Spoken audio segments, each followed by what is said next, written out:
Айбулак Жумак деп урматтуу көрөрмөндөр, Кытай жергеси. Кытайдын Кызыл Суу Кыргыз автономный областында Борбор шаары бар, Артыш деген шаар. Ошол шаарда төрөлгөм. Мына менин атым Эрнис да. Эми бул кыргызча эмес дегенде. Бул кураа кыргызча коюлат. 99%. Атына бүт эле кыз төрөптүр деп. Кап ушул уулду болуп калсам болбойбу деген ушундай ойлоруң барбы десем, эжекем сен деген 10 баладан дагы ашып кеткен кызсың. Кайненеси да киришип, "Ай, мунуң сага ул төрөп бербейт. Муну Муну кетир. кетир." Кытайлар тамашалашып турат төрөп атканда. Кыз болуп калса экен деп. Кытайлык кыргыздарда кызга болгон мамиле кандай? Бизде азыр айыл жергесинде деле кыздарын көбүрөөк окутушат. Жок дегенде колледж деп бүтүш керек деп. Биз мындай берсек, алар бизге мындай берип койду деген сыяктуу ызычуулар. Жок, андайды көргөн жокмун деп баарын апакай кыла албайм. Кытайлык кыргыздардын манаска болгон мамилеси. Манас ипозу жөн эле бир жомок эмес. Кытайдагы кыргыздардын бала тарбиялоо, Мисалы, буякта көп угуп калам, атаң келсе өлтүрөт. элдин эмгекке болгон мамилеси кандай? Кытай улуту кумурскадай мээнеткеч калк болот экен. Жүрөк кемтиги бар адамдарды дарылатуу. Смог болуп атпайбы? Дем менен кирет, баланын өпкөсү менен жүрөгү бир системада болот. Эмне себептен адамдар инсульт болуп, ушу жүрөгү ошо кармап, Жүрөк менен мени бирге эмдеп жүрүш керек. каалаганымды кылып жашаймын, ошондо бул эркиндик. Ар бир нерсенин чени болот да. Ырдап да коем, ырчылык кылам дедиңиз. Алтын көлүм,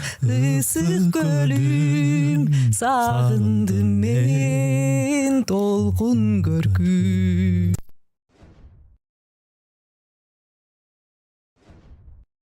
Урматтуу катталуучуларым, биз мамлекеттен же бир коммерциялык уюмдардан каржыланбайбыз. Мээнетибизди каржылай колдонуу каалоочулар үчүн эсеп капчыктарды, номерлерди жазып койдук. Урматтуу достор, катталганыңыз, бөлүшкөнүңүз, жакса жакты деп басканыңыз биз үчүн маанилүү.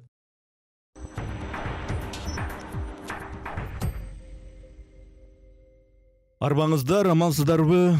Ассаламу алейкум, урматтуу көрүүчүлөр. Биз кезектеги маектешүүбүздү, подкастты баштайбыз. Менин аты жөнүм Эрнис Кыяз. Бизде конок бар. Коноктун аты Айбулак Жумак. Кош келипсиз. Ассаламу алейкум. Алейкум ассалам. Абдан кубанычтамын. Саламатсыздарбы? Айбулак Жумак деп урматтуу көрөрмөндөр, бул туулган жери, чоңоюп өскөн жери Кытай жергеси. Башында дароо айтып коеюн. Азыр интернет, соц тармак деген бар. Ошондон эле карап билип алса боло турган заман болбодубу. Сиз жүрөктү коргоо кайрымдуулук фондунун негиздөөчүсү экенсиз. Демек, ден соолук багытында сүйлөшөбүз. Андан сырткары сиз өзүңүздүн Instagram баракчаңызда элге мындай дем берип, инсандык өнүгүү кандай болуш керек, эмнеге көңүл бөлүш керек, эмнеге көңүл бөлбөш керек деп ушундай насаат, мындайча айтканда, коучтукпу, мотиваторлукпу, ушу мотивация берет экенсиз. Экинчи жагы, үчүнчү жагы болсо, ошол Кытай тилин кыргыздарга үйрөтөт экенсиз, каалоочуларга үйрөтөт экенсиз. Анан буга чейин дагы экөөбүз сүйлөштүк. Анан кандай өнөрүңүз бар десем, мындай ырдайт экенсиз, мындай кыргыз ырларын ырдайт экенсиз. Кези келгенде ошонун баарын эми ырдатып да көрөбүз, сүйлөтүп да көрөбүз дегендей. Болот, буйрса. Эми Айбулак айым, мындай ошол Кытайдагы жагдайдан баштасак, ошол Кытайдын эми кайсы ооданында төрөлдүңүз, канча бир туугансыз, ата энеңиз тууралуу ушул маалыматтардан баштасак. Болот. Мен 1984-жылы Кытайдын Кызыл Суу Кыргыз автономный областында Борбор шаары бар, Артыш деген шаар. Ошол шаарда төрөлгөм. Мен үйдүн улуусумун. Биздин үйдө 2 кыз, бир тууганбыз. Дагы бир сиңдим бар. Биздин атыбызды Айбулак Мөлбулак деп уйкаштырып койгон. Сонун коюптур. Ким койгон ошондо Айбулак? Койгон. Кытайда төрөлүп, Кытайда өсүп, Кытайда билим алгам. 4 жашыма чейин кытайча билбейт элем. Үй бүлөдө кыргызча үйрөнүп, кыргызча сүйлөшүп эле ошентип жүргөнбүз. Анан кийин ата энем жакшы эле ойлоптур, азыр ойлосом. Кытай мектепке берип койгон. Бир дагы сөз билбейт. Анан бир топ кытай балдарынын арасына кошуп койгон да. Башында кичинекей балага оор болгон. Бирок азыркы учурда мен өзүмө, ата энеме рахмат айтам. Азыр көп кытайлардан дагы тың сүйлөйм. Кээ бир кезде эки провинциядан тилдери эки башка болгон кытайлардын арасында мен котормочу болуп калам. Кээ бир кезде. Анан атам аябай билимдүү киши, аябай мээримдүү киши. Кайсы кесиптин ээси? Атам, мындай айтсак, Кытайда Манас эпосу, Жүз Мамай Жүсүп атанын варианты которулуп чыккан. Аны 17 жыл которгон. Бул жумушту атам баш болуп жасаган. 17 жыл. 2004-жылынан баштап 2021-ге чейин. Анын арасында биз дагы кичине салым коштук. Анткени атам кол жазма менен жазат. Анан аны биз компьютерге киргизебиз. Киргизгенче дагы мээге кичине калып калат, жугуп калат турбайбы. Ошол полтодо иштердин артында баягы көрүнбөгөн жагында мээнет кылган силер турбайсыңарбы? Ооба, сыймыктанабыз. Анан өзү аябай билимдүү киши. Менин энемдин мугалими болчу. Университетте билим алып жүргөндө атам Пекинде биринчи Борбордук мамлекеттик улуттук университетинде кыргыз тил факультети ачылган. Ошол кезде барып кыргыз тилди, тил адабияттан мугалим болуп иштеген. 79-жылдан баштап. Анан энем барып окуп калат, билим алгалы. Пекинде кыргыздар аябай аз. Сизди төрөгөн апаңыз. Биз эне дейбиз. Анан атам энемдин мугалими болуп билим берип, анан кийин себепкер болгон Хужинхуа деген бир дунган киши. Ал киши дагы Манасты изилдеген киши. Жакында эле Кыргызстанга келип кетти. Ал киши себепкер болуп, жуке могу сулуу кызды сен келинчек кылып алсаң жакшы болмок. Сен Пекинде бойток бойдон жүрө бермек белең деп 31 жашында үйлөнүп, 32 жашында мен төрөлгөм. Жакшы экен. Жана Айбулак, Мөлбулак деп ушу накта мындайча айтканда кыргызча ысымдар экен да. Негизи эле ошол Кытайдагы кыргыздардын өзүнүн уулдарына, кыздарына ат коюу маселесинде, мисалы үчүн мына Кыргызстанда сиз жүрөсүз, көп эле болуп калды, ар жак бир жагын түшүнүп калдыңыз дегендей. Мисалы үчүн мына менин атым Эрнис да. Эми бул кыргызча эмес дегендей. Бирок эми ата эне коюптур, бул дагы тагдыр, каалоо дегендей. Ар кандай аттар бар, Абу Бакыр деген аттар бар, анан кийин Артур деген деле аттар бар, ушундай кое беришет. Кытайда дагы ушул балдарына чылкы эле кыргызча койбой деп башкача койгондор. Нукура кыргызча коюлат. 99% нукура кыргызча коюлат. Менин бир туугандарым, мисалы тайэжелеримдин кыздары Айбулак, Айтунук, Айсалкын бар. Мен улуусумун, кыз неберенин арасында. Такыр Айдан баштап ат коюлган. Энекем деп атасың, апакеңиз ал эмне кесипте, кайсы кесиптин ээси? Энем Пекинден билим алып, негизи буякта када салт боюнча. Кандай айтсак болот? Кыргызстанда культура деп коет турбайбы? Маданият тармагында иштеген. Пекинге тандалып барып, окуп, ошол жактан билим алып бүткөндөн кийин кыргыздын өкүлү болуп иштеген Пекинде. Ар дайым ар бир өлкөнүн президенттери келгенде гүлдү алып барып гүл сунуп, ар бир улуттун өздөрүнүн бийлерин көрсөтүп, ырларын көрсөтүп, кийим, кыргызча кийим менен, саймалуу кийимдер менен жүрчү Пекинде. Бир атаңыз Манасты даңазаласа, ошол боюнча мээнет кылса, энеңиз, апакеңиз болсо ошол эле тигил жак бул жактан келген коноктор, кыргыздарды тосуп алган баягы делегациянын составында маданий кызматкерлердин бири болуп жакшы экен. Анан канча бир туугансыз десем, 2 бир тууганбыз дедиңиз да. Анан баягы биз билгендей, ар өлкөнүн өзүнүн мындай талап шарттары болот дегендей. Кытайда мисалы үчүн баягы калк өтө жыш, көп. Анан бир убактар болгон мындай баягы төрөлүү, эми баягы чектемелер болгон баягы. Ошол себептен экөө же башка себептен үй бүлөдө экөө эле экенсиңер? Ал кезде ошол себептен. Ал кезде кытайларга бирден эле бала болгонго мүмкүнчүлүк берген. Аз сандык улуттар деп коебуз, кыргыздар, уйгур, казак, башка улуттарды 2ден. Ошон үчүн сиңдим экөөбүз болуп калганбыз. Дагы бир себеби бар. Мунун арасында мисалы мен жүрөктү коргоо фондун негиздеп жумушту ишти алып барып атам, жүрөк кемтиги бар балдарга жардам берип. Менин энем ошол оорудан ооруйт болчу. Энемдин ден соолугуна экөө өзүнүн мүмкүнчүлүгүнөн дагы ашып кеткен бир жумуш болду да. 2 кызды төрөп. Экөө эмес, үчөө болсо, төртөө болсо, бешөө болсо ошончо жарашат, түйшүгү болот. Ошончо баягы өзүнүн убактысын, өзүнүн баягы бир чети ден соолугун дагы курбандык чалыш керек болот дегендей. Эне болгон киши, мен дагы энемин да. Эне болгон киши мен өзүм мындай сезем. Өзүнүн өмүрү менен баласынын өмүрүн алмаштырып келет да. Ошентип түшүнөм да. Убакыт, мээрим баары, жумуш, оокат. Анан бизде баарында эмес, бирок ушундай бир көрүнүш бар. Бүт эле кыздарым болуп калды да, бир уулдуу болсом болот эле да деген сыяктуу дагы нюанстар бар да. Ошондой нерсе ал жакта деле барбы? Ал жакта эми ар кандай. Мен атаман ушул суроону берип көргөмүн. Атам экөөбүз эркекче сүйлөшө алабыз. Экөөбүз чайды демдеп коюп, жарым күн отуруп алып чай ичкенче сүйлөшөбүз да. Бул дагы жашына чоңоюп калганда баягы өткөн кеткенин баарын айтып бергиси келет экен. Ошондо бир жолу сурагам.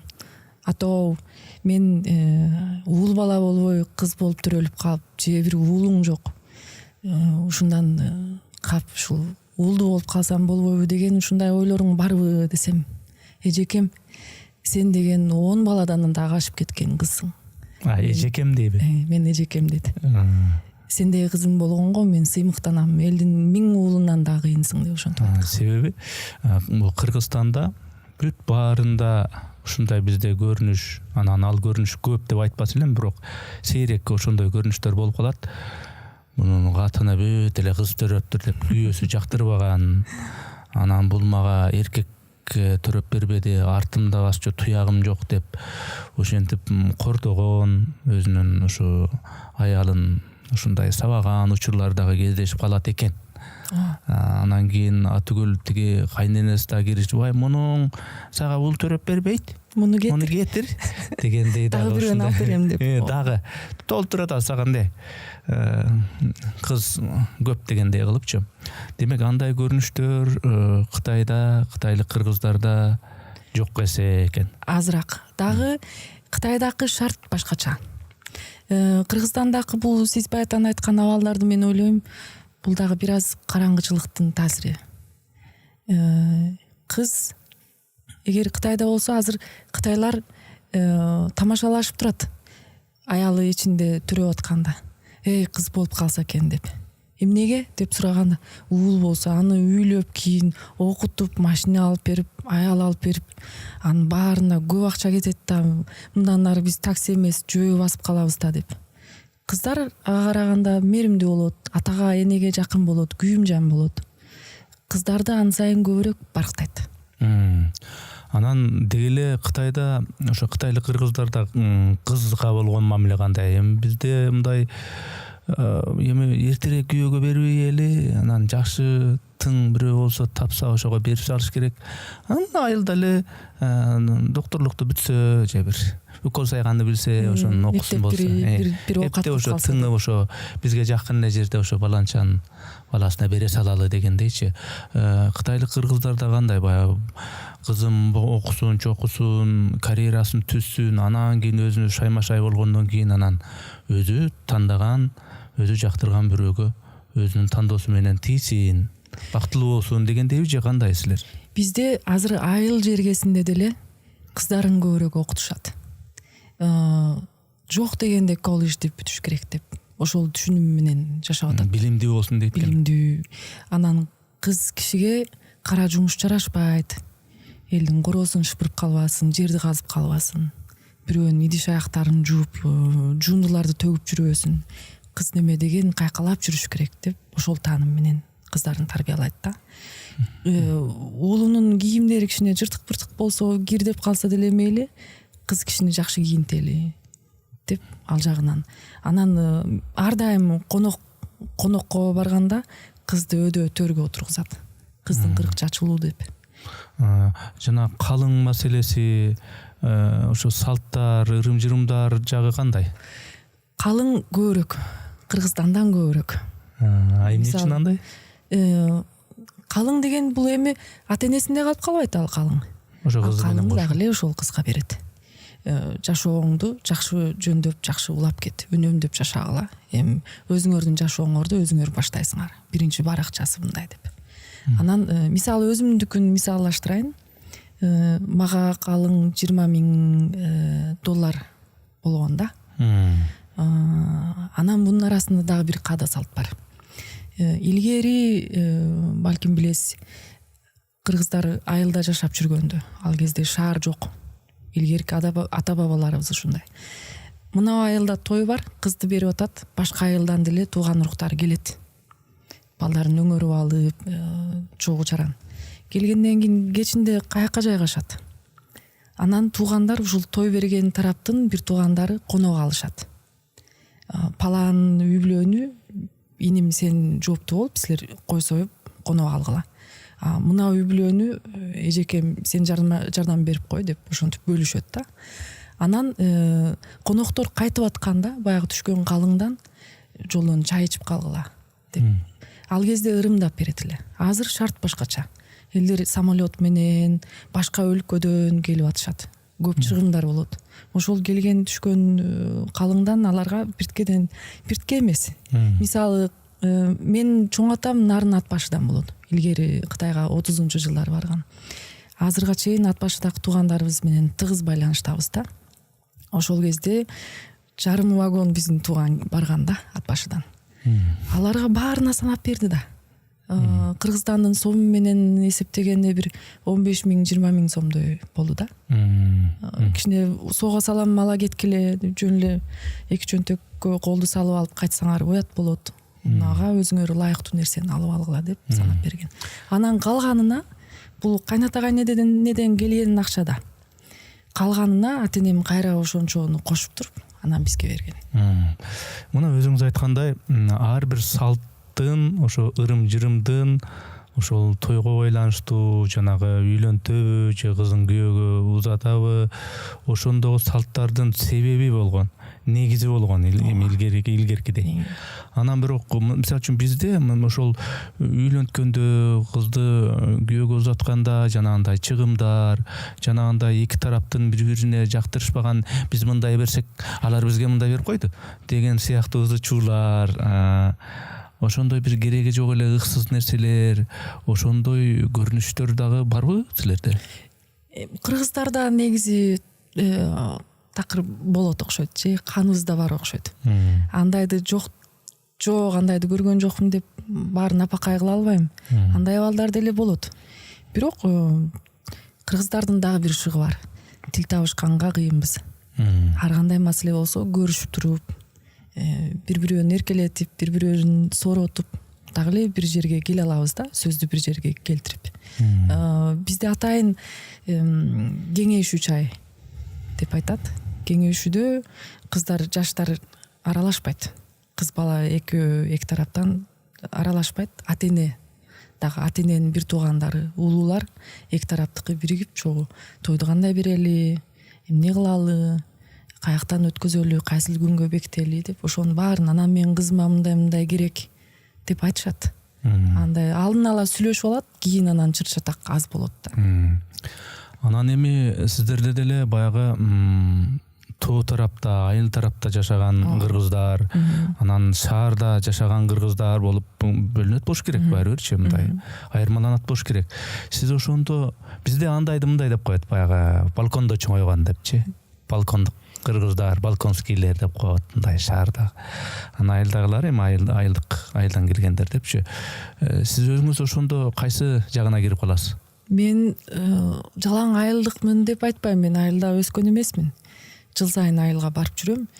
Бирок мен жалаң сиз айткандай балконский деле эмесмин. Анткени мен ойлойм, мунун баарына биринчиден ал шаарда көбүнчө дагы эле кыргыздар. Мен кичинекейимдеки абалды айтайын, биздин дарбаза эч качан жабылбайт эле. Эшик жабылып калса атам капа болот болчу. Эмне бекитип алдыңар деп. Жо негизи мында шаарда чоңойгонсузбу? Шаарда чоңойгом. Ал кезде жер там болчу. Ал кезде кабаттуу үйлөр деле жок болчу. Артыштын абалында. Жер там, анан дарбазабыз бар. Аны бекитип койсок атам капа болот болчу. себеби ар кандай карапайым элдер келет, акыл сурагандар келет, дагы кээ бир кичине тыйын таап алып, бирок билими жок, курсагы кара болгон, эчтенкени билбеген бир проектти жазайын дегендер суранып келет болчу. Жумакбай аке, жардам берип коюңуз, мынаны жазып берсеңиз деп. Айбол агай, мен муну сурганым себеби, мисалы үчүн мынау шаарда жашап, шаарда отурукташкан кыргыздарда мисалы үчүн өзүнчө шаар маданияты болот.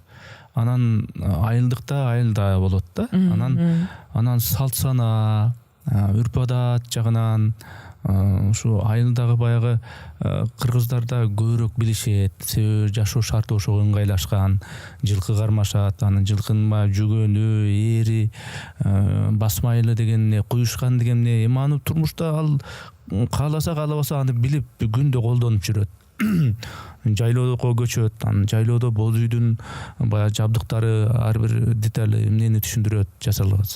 Аны билет эми аны. Бирөө атайын мен ушуну билип жүрөйүн, анткени мен айылдыкмын деген үчүн эмес, шарт өзү ошондой. Жашоого керек ошо. Айылдыкта эме шаарда, калаада жашагандар андай жок, бир 4 дубалдын ичинде баягы келет, ваннага жуунат, антет мынтет, анан офисине барат, келет, тегерек четинде кофеканалар болсо кирет, ушундай жашоо образы. Сиздин айтканыңыз могу жашоо менен байланыштуу шартка жараша ошо Кытайдагы кыргыздардагы кандай? Шаарда сиз айткандай эле эч ким ат минбейт, эшек арабадагы түгөнгөн, кичинекейибизде бар болчу. Азыр алардан биз алыстап кеттик. Өнүккөн сайын ушундай болот экен, айла жок. Атайын аны билейин, ушуну изденип түшүнөйүн дебесе, андай шарт деле жок. Чыныгы ушундай. Бирок айылда деле ошол болуп баратат да. Баары комфорттун баары ошол жака жетип атпайбы? Койго айттаргандар мурун ат минип алып деп эметкендер азыр мотоцикл. Ошону минип алып артынан каркырап нары бери айдайт да. Бара ушул каада салттар бөксөрүп баратат чарбачылык жагынан. Бирок үй бүлөдө, конок тоскондо, той бергенде ал каада салттарды мейли шаар болобу же айыл болобу баарын бекем кармап жүрөбүз. Мисалы кызды бергенде шаарда болобу же айылда болобу, сөзсүз жылкыдан бирди соет. Баягы өлүм болгондо, бирөө кайтыш болгондо каада салтты бекем эле кармап эле жүрүшөт. Жыртыштар кандай болот, кошокто кандай кошот, ошонун баары бар.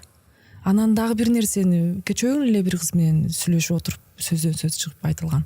Кызды биз узатканда буякта мен көп байкадым. Баягы той берген залдан эле кызды алып кетип кала турбайбы кечинде. Биз кызды үйдүн босогосунан чыгарабыз. Кечинде эмес, түшкө чейин бир топ тиги Батыр эне сыяктуу көптү төрөгөн тиги кадыр барктуу апалар кошконго окшош ыйлаганча, ырдаганча, чачына кебезден кошуп туруп өрүп, көп чачты өрүп туруп, анан жакшы кийинтип, жүгүнтүрүп анан эшиктен чыгарат да. Насааттарды айтып, мындай келин бол, кайната кайненеңе мындай мамиле кылышың керек, жакшы эне бол, жакшы аял бол деп. Буякта андайды көргөн жокмун. Анан жанагы атаңыз Манас, бул Манаска болгон мамилесин, ошол Манас иши жасаган, кылган эткен ошол Манаска байланыштуу дегендей кылып айтпадыңызбы? Анын артында жанагындай кол жазма менен жазат экен өзү, анан силер болсо компьютерге терип берет экенсиңер. Деги эле ошол кытайлык кыргыздардын Манаска болгон мамилеси кандай? Жана Кыргызстанды деле көрүп жүрөбүз, бизде Манас деген ушундай жалындаган, кай бир жерде болсо кайдыгер, ар кандай көрүнүштөрдү көрүп жүрөбүз бизде. Эки өлкөнүн баягы кыргыздарынын Манаска болгон мамилесинде айырмачылыктар, өзгөчөлүктөр барбы? Бар. Кытайда болсо биз азбыз да. 200 миңге араган жетпей кыргыздар. 1,5 миллиард Кытайдын арасында. Өзүңдү барктасаң, анан эл барктайт да. Ошон үчүн Манас эпосу жөн эле бир жомок эмес. Биздин кытайлык кыргыздардын түшүнүгү боюнча Манас эпосу бүт кыргыздын каада салтын, байыркы ата бабаларыбыздын ошол манас атабыздын ошол учурундагы болгон тарыхтарын баарын ошол эпоздун ичине камтып жеткирген. Аны биринчиден мурун сөз кол жазмасы жок, ооз эки айтылып таратылган. Андан кийин аны 60-жылдары мен ошол тарыхтерин дагы атам менен бирге термелеп эметкенбиз, реттегенбиз. 60-жылдары Жүсүп атанын айткан манасын үнүн жаздырып алып, анан кол жазмага жазып чыгарылган. Бирок кыргыз тилин менен. Анан кийин эмне болду? Муну кытайча которгондок себеп кыргыз улуту кандай улут? Биринчиден тарыхы ушунча терең, узун, байыркы элдер. Ошолордун урпактары мына бизбиз. Экинчиден кыргыз улуту ынтымакка жакын. Ар кимиси менен жакшы тил табышып, ынтымакка бекем турган улут. Биздин максат ушул. Ошон үчүн азыр Кытайда кыргыз улуту башка аз сандык улут же биз менен окшошураак, жакыныраак улуттарга караганда биздин ордубуз өйдөрөөк, бийигирээк. Бул биздин милдетибиз.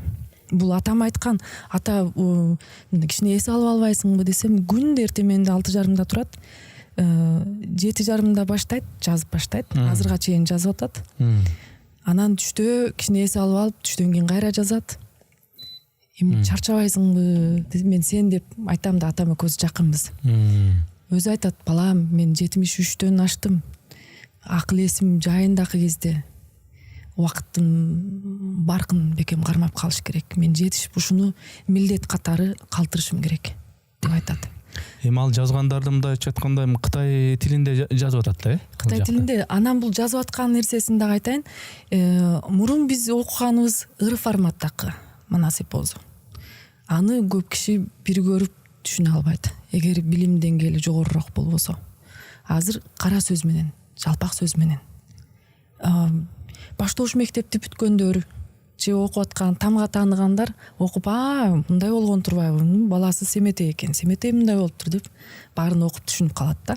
Бул азыркы жаш муундарга, дагы башка улуттарга, кытайча билген улуттарга бул ыңгайлуураак болот. Анан бизди түшүнгөнгө дагы оңойроок болот да. Анан азыр ойлоп атат, кытайчасын жазып бүтүп, мен өзүм Чыңгыз Айтматов деле орусча, кыргызча өзү жазып жүрүптүр экен. Мен муну бир котормочу аркылуу кыргызчасын чыгарып жүрбөй, мен өзүм жазайын деп ошон үчүн убакыт менен жарышып атат да. Аны мындай ошондо кыргыздар дагы, бул жакта кыргыздар дагы окуй тургандай кылып, мындай которуу. Биздин оюбуз ошондой. Ошондой ниетиңер бар, жакшы экен. Мына тарбия маселеси боюнча, үйдөгү баланы тарбиялоо маселесин, эки өлкөнүн бирде тиякта, бирде биякта барып жүрөсүз. Тарбия кандай экен? Мындай бир жерде деле курбуларыңыз бар, тааныштарыңыз бар, мамилелешкен туугандарыңыз бар сөзсүз түрдө. Анан ал жерге деле мындай аралашып, кээде үй бүлөсүн көрөсүз, баласына айткан сөздөрүнөн эле бир көп нерсени байкап койсо болот. Кытайдагы кыргыздардын бала тарбиялоодогу жана Кыргызстандагы ушул кыргыздардын бала тарбиялоодогу сизди айта турган жагдайлар барбы? Бар. Азыр сиз айтып атканда бияка биринчи бир сөз келип кетти. Катуу бир сөздөр. Балага жакшы таасир этпей турган сөздөр. Мисалы, биякта көп угуп калам: өлөсүң деген мындай сөз. Атаң келсе өлтүрөт. Биз Кытайда эч качан балага өөдөн баштаган сөздү айтпайбыз. Өлөсүң, өлүңдү көрөйүн, өлүң ит жегир деген мындай сөздөр биякта балага айтылбайт. Бул бир. Экинчиден, мен биринчи минустарын айтайын. Экинчиден, Кытайдын ар бир, Кытай эле эмес, кытайлык кыргыздардын үй бүлөсүндө уйгурлар деле ошондой. Балага сөзсүз бир өзүнүн бир стол болот да. Өзү тынч абалда мейли сүрөт тартабы же китеп окуйбу. Өзүнүн чарбасы. Там үйдүн бир бурчу өзүнүкү болот да. Оюнчуктарын тизип алабы. өзүнүн зээнин жыйнап отуруп бир каалаган нерсесин кыла турган бир аураны жаратып берүү ар бир Кытай өлкөсүндөгү үй бүлөдө бар. Негизи 90% үй бүлө ошондой. Кыргызстанда байкадым, көп жерге барып конокко чакырылып калдым. Бала үчүн атайын түзүлгөн шарт жок. Демек ал жерде мисалы буяк жакшынакай көрүнүп атат. Китептер тизилип турат, кичинекей чакан стол бар. Муну көргөндө башка кылгыдай ишиң жок болгон кезде тигини барактап көрөйүнчү, могу менен жазып алайынчы мына сөздү деп кол кычышып баштайт да. Андай аураны үй бүлөдөн ата эне жаратып бериш керек. Бул Кыргызстандагы мен байкаган минус. Бардыгы эмес, кээ бир үй бүлөлөрдө бар, бирок көбүнчөдө жок. Кытайда ушундай. Анан Кыргызстандын плюс тарабын айтайын. Балдардын балалыгы ушунча толук, эркин. Жайбаракат балалыгы бар да. Кытайда болсо бала бакчага кирдиби, ошондон баштап эле тапшырма жазмай. Мен эмне үчүн буяка келдим? Дагы бир себеп, мен кызым Кыргызстанда, кыргыздардын арасында балалыгын толук өткөрсүн деген максатта келдим да. Азыр 2-класста окуп атат кызым. Тапшырмасы анда-санда тапшырма бар. Үй тапшырмасы. Башка кезде келет. Анан эмне окудуң десем, 10-15 мүнөт сүйлөшөбүз. Мону үйрөндүм, тигин үйрөндүм деп айтып берет. Калган убакытта ойнойт, сүрөт тартат. А тиякта болсо балдар тапшырманы кечки саат 10-11-лерге чейин тапшырма менен башын көтөрө албай калат да. Сиз мына эми шаарда чоңоюп шаарда өскөн экенсиз. Өзүңүз эмне кыз кишиге тиешелүү мындай тамак монтаж жасай аласызбы, ормо жасай аласызбы, тикмечилигиңиз барбы? Эми кыздар болот да мындай, ой мен аны билбейм дегенчи, анан сиз эмнелерди жасай аласыз? Ой мен анын баарын билем дегендей. Плов жасайм, лагман жасайм. Сорпону жакшы кайнатам, ботколоп. Анан кыргызча тамактар, саркөл деген тамак бар бизде. Сүткө күрүчтү бышырып, коюу кылып, анан ортосуна сары майдан куюп коебуз. Көлдөй болуп эрип чыгат да. Саркөл деп ат койгонбуз. Саркөл. Ал тамак сонун. Жупка курутты эзип туруп, анан калама сыяктуу нанды жасап туруп, анан ошол куруттун эмесине сары майдан кошуп, аны жейбиз. Кытай тарапта кыргыздардын тамактары. Эми анан дагы мына үй бүлө деген өзү купуя тема. Мен өзүм деле келген коноктордон үй бүлөңүздүн анысын, мунусун деп сурагым келе бербейт. Анткени үй бүлө деген бул купуя ушундай бир мындайча айтканда ыйык ушундай бир темада, бирок ошондой болсо дагы үй бүлөңүз тууралуу бир өзүңүз туура көргөндөй деңгээлде айтып берсеңиз. Бир нерсени кыпшып кетейин. Өткөн жумада, жума күнү кытай тилден мастер-класс өткөрдүм. Ага чейин таргет кетирдим да интернеттен, инстаграмдан. Анан көп кишилер жазыптыр. Карындашым таанышып албайлы деп. Анан айта албайм же, жок мен эжең болом, мага тийишпей эле кой деп. Үй бүлөм бар, бир кызым бар. Анан жолдошум жарымы убакыт буякта, жарымы Кытайда. Анткени Кытайда дагы жумуштары бар. Анан кызым буякта болгон учурда, окуп аткан учурунда мен сөзсүз ушакта болом. Анан өз жумушубуз менен алдыга талпынып жүрөбүз. Бирок үй бүлө бар. Кыз кишиде мисалы үчүн бизде ушундай көрүнүштөр бар, баягы мурда айрыкча көбүрөөк болчу, азыр мыйзам менен бир аз тыйылгансында окшойт, жанагы ала качып кетмейлер. Кыздын каалоосуна карабай эле баратып туруп көздөп жүргөн, мейил жеп жүргөнүн дароо эле бурдап эле машинеге салып алып качып кетмейлер. Же болбосо кыздын эркине каршы ата энеси могу барасың, могу тиесиң, кааласаң ошо биз билебиз го аларды. Ошо биздин айтканыбызды кыласың деп анан кийин кыз ошо өзүнүн эркине каршы ошо бирөөгө тиет дегендейчи. Сиздики кандай болду? Тандооңуз, өзүңүз сүйлөшүп? Бизде такыр өз каалоо менен 30 жашка чейин Кыргызстанга келтирген жок да. Энем. Эмнеге десем, ала качат деп. Кыргызстанда ала качса анан сени каяктан таап жүрөбүз деп. Бирок тамаша, мен көп жылы окуп жүрдүм. 27 жашка чейин билим алып жүрдүм. Бакалавр, магистратура, анан Пекинде жайгашып калайын, ушакта нан таап жеп көрөйүн, колуман келеби деп өзүмдү сынак катары Пекинде иштедим. Анан жайгаштым. 31 жашымда чыккам. Ал кезде кичине мээ тунук болуп, мага эмне керек? Кыргыздын жигитине эле чыктыңыз да? Энес айылык кыргыз. Энес айылыкпы? Тиги орус Россиядан ылдый түшүп, Энес айдан түз келип, Фую деген айылда жайгашкан бир топ кыргыздар бар.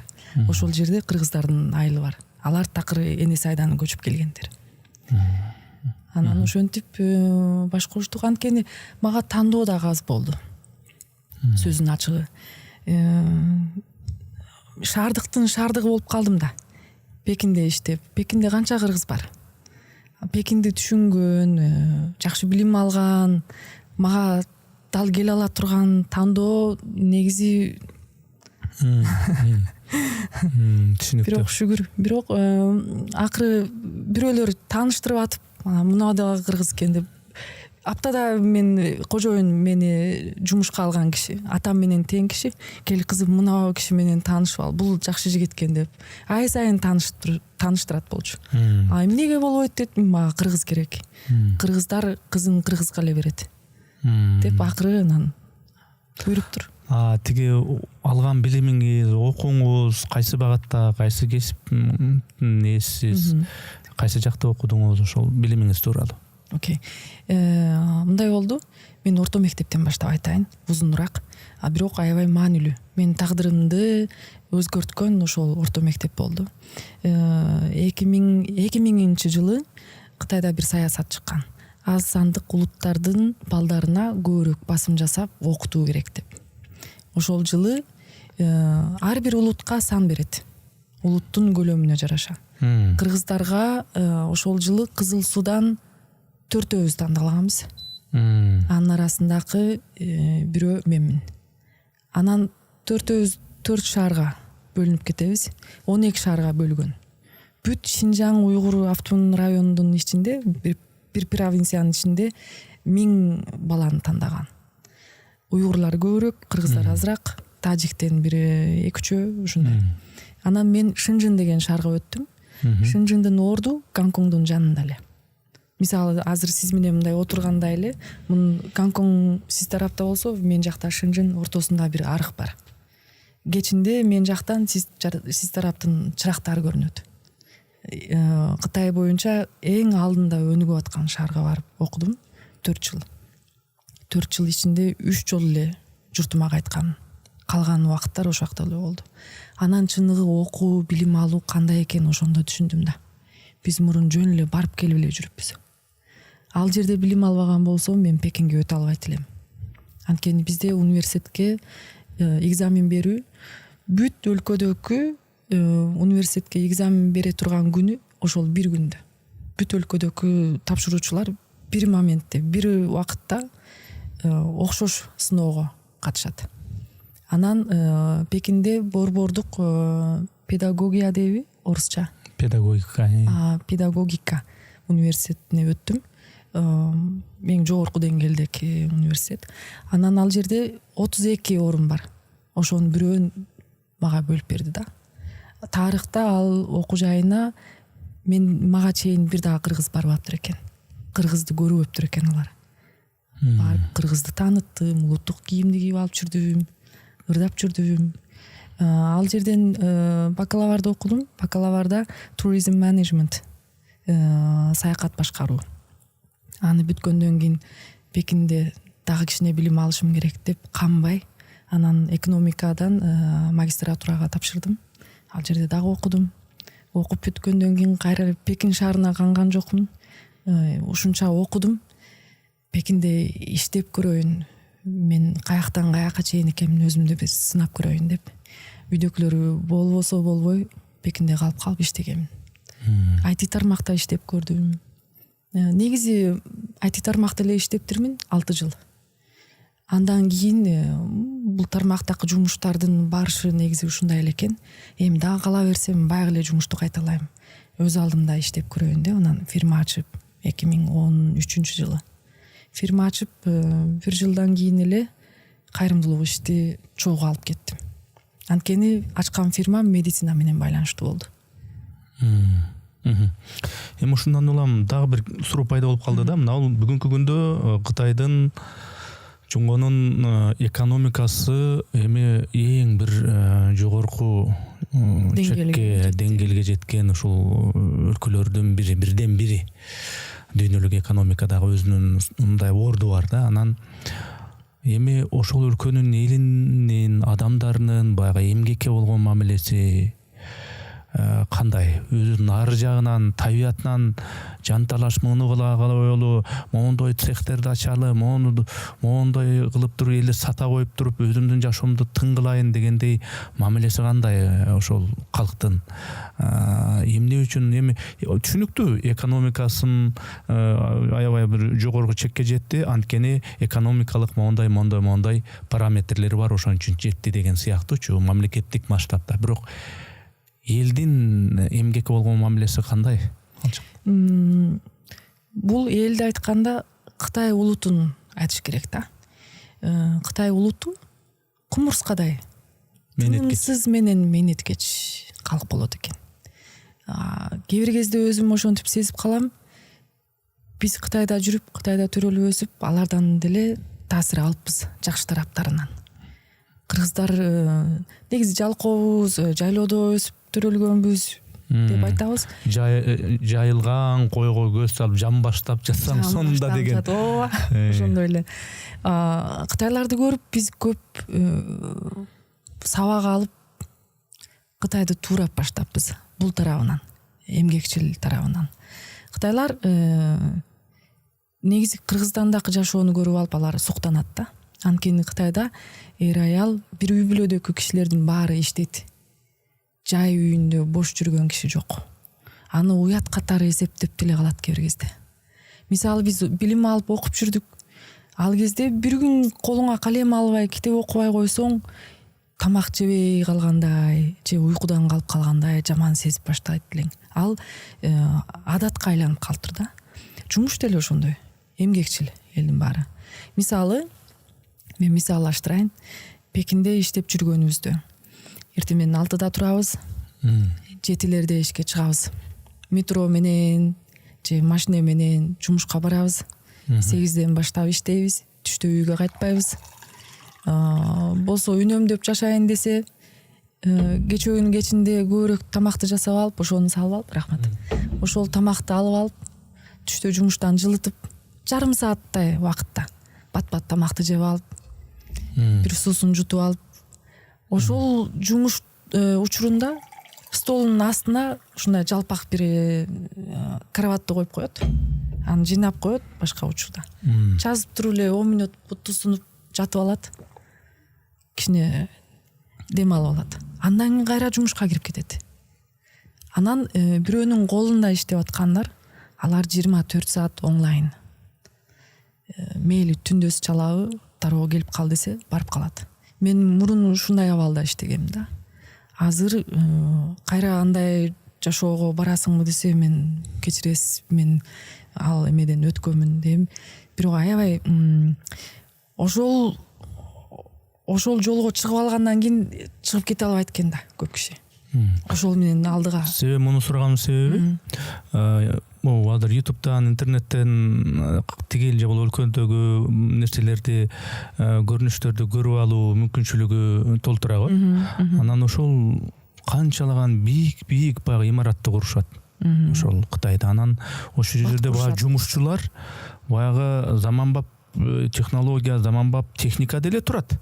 Узун крандар, анан башка мүмкүнчүлүктөр бар болуш керек. Анан бирок ошо жумушчулар ошол жерге баягы узундан узун туруп алышып, бир-бирine жүктү кадимгидей кол күчү менен эле жасап атышат да. Анан кийин таң калып койдум эле, бул кандай деп. Жумушчу күчүн пайдалануу дагы тиги заманбап техникага караганда бир өзгөчө нерсе экен да. Муну мындай ойлойм. Биринчиден, Кытай мамлекети ушундай адам иштетүү жагынан системасы аябай толук да. Болосо 1,5 миллиард кишини кантип баш аягын чыгарып башкара алат. Бул лидер сапат көп жерге, көп кишилерге сиңип болгон. 5-6 киши бир группа болуп алып өзүнчө бир очередь менен иштегиле калганыңар эс алгыла деген жок. Андай болбойт. Экинчиден ар бир киши ошого сиңип калыптыр. Мисалы, биз бир группа болсок, мен ушул отургучтун бир бурчу болуп бергенге ыраазымын деп болуп берет да. Сиз дагы бир бурчу болуп бересиз деп. Ар биринин өзүнүн орду бар. Ооба, мен ушул ордумду эле бекемдеп, ушул ордумдагы жумушту тың аткарайын. Ошого ыраазымын деп, ошондой мүнөзү сиңип калган ар бир Кытай калкына. Мындай мен кичине отуруп алайын, эс алып алайын. Эртең барбай калдым, анан бүрсү күнү тойго барат элем. Андай жок. Ошон үчүн бул ирети эч качан бузулбайт. Ар бири өзүнүн ишин так аткарат. Ооба, так аткарат. Анан киши көп, жумуш кишиге караганда азыраак, көлөмү чаканыраак болот. Анда өзү дагы түшүнүп турат. Эгер жалпы келбей калсам, бул орун бүрсү күнү меникиби, меники эмеспи? Ал түшүнүктүү эле жолу болот да. Эми мына Кыргызстанга ошол Кытайдан келип кандай бир ишмерлик кылып атасыз, кандай бир өзүңүздүн активдүүлүгүңүзгө байланышкан бир кайсы бир тармактарда жүрөсүз. Эмне иштерди кыласыз? Эмне кылып жүрөсүз? Жөн эле жүрөм. Негизи мен медицина тармакта иш алып барам. Өзүмдүн 3-чү билимим десем болот. Атайын барып окуган эмесмин. Бирок мен көбүнчө ушул тармакта эң тың жумушун эң тың аткара алган кишилер менен чогуу жүрөм. Менин түшүнүгүм мындай: эгер жаңыдан бир билимге ээ болоюн десең, анда ушул билимди эң жакшы биле алган 3 же 5 киши менен түзмө-түз сүйлөшө алсаң, алардан бат сага керектүү нерсени аласың. Ошон үчүн мен кээ бир кезде өзүмдү мындай түшүнөм. Мен көп ушул доктурлардын менеджери сыяктуу. Иш чаралар кандай болот? Мына сезонда мындай жумуш болот деп кеңешебиз. Мунаны кылып коесузбу? Мону сиз эметип суранбайм. Биз теңбиз. Мен мунаны бере алам. Сиз мону аткара аласызбы? Экөөбүз чогуу ушуну аткарсак, элге кандай жакшылыктар болот, кандай маанилүү иш болот, аны ачып жайып элестетирип көрсөтөм. Бул менин эрекче тарабым. Элде жок сапат. Анан буга чейин сизден сурасам, мындай ырдап да коем, ырчылык кылам дедиңиз. Аны мына профессионалдык деңгээлдеби же мындай кандай алкакта? Угуп көрүп анан ба берсеңиз болот. Анда мен өзүмдү өзүм мактабайм. Анда өзүңүз көп эле ыр билет болушуңуз керек. Анан өзүңүзгө жаккан, өзүңүз туура дегендей бир ырды ырдап берсеңиз. Кыргызчабы? Кыргызча. Анан кытайчада ырдатам деген. Окей. Кыргызча жакшы көргөн. Мен кыргызча тамганы Гүлнур Сатылганованын «Кыялымда» деген «Ысык көлдү сагынуу» деген ырдын дискиси аркылуу тептерчеси бар экен, тиги текст жазган. Ошол ыр аркылуу үйрөнгөм. Анда ушул ырдан бир куплет. Жарайт, жакшы болот. Кыялымда акку болуп учуп жүрөм көл үстүнөн, көк асмандын мейкининде балык сымал эркин сүзөм. Алыс кетсем куса болуп, сагынам салкын төрүн. Алтын көлүм, ысык көлүм, сагындым мен толкун көркүн. Алыс кетсем куса болуп, сагынам салкын төрүн. Алтын көлүм, ысык көлүм, сагындым мен толкун көркүн. Баракелде. Бул баягы ырга кичине эми жогору экен дегендейлер да болот да. Ырга ар жагынан мындай эптүүрөөк экен. Рахмат. Сонурларыңыз Ысык көлдү бир сыйра эстеттиңиз. Мелмелдеп жаткан Ысык көлдү бир ушул кышында бир эстеп алдык. Чоң рахмат. Эми дагы кичине бир кеп туулайлы дагы, анан кезгесе кытайча дагы татып көрөм.